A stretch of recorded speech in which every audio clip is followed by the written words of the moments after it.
What makes handmade items so special? 1, it's getting a one-of-a-kind item, and 2, it's getting a perfect fit. In this video, I'm making a strapless top, taking a commercial pattern and tailoring it to my measurements. The first thing to do is transfer the pattern to some plain fabric to make a mock-up of the garment. Next, I will thread trace over my seam lines to ensure that I match everything correctly when I assemble the mock-up. And here I am trying on my first muslin. This is a reflection of the commercial pattern, and as expected, there are alterations needed. I'm showing that when you take in the seam you might think is obvious, you create these drag lines. So where the fabric ripples is not necessarily where the fit issue lies, and this is a valuable education even when buying something straight off the rack. So now I'll go away and make adjustments for a better fit.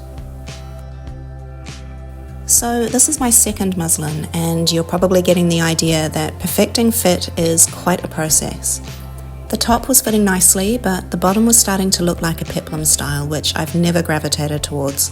So I knew I needed to taper the bottom, and I trialed quite a few different adjustments and came to something that looked and felt right.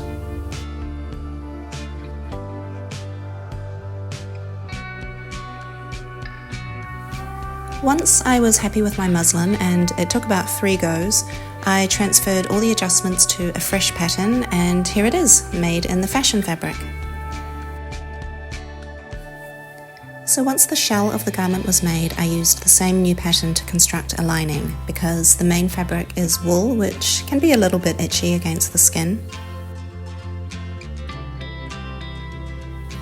I've inserted my zipper and have just pinned the lining in preparation for some hand sewing, and am now in the last stages of making this top.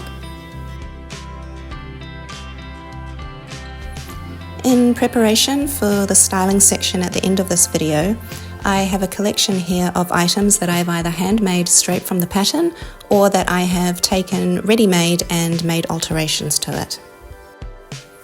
First is a green skirt that was originally a pair of men's trousers. I modified them into a skirt, keeping the pockets as they were because I liked their contrast as a fun detail. Here is the final result of the strapless top. You can see I left a visible handmade detail with the stitches there.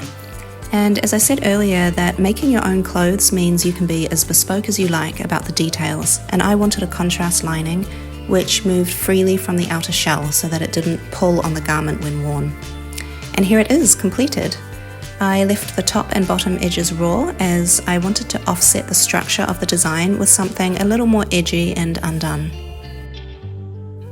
I had actually already treated the hem on the skirt in the same way for the same reason.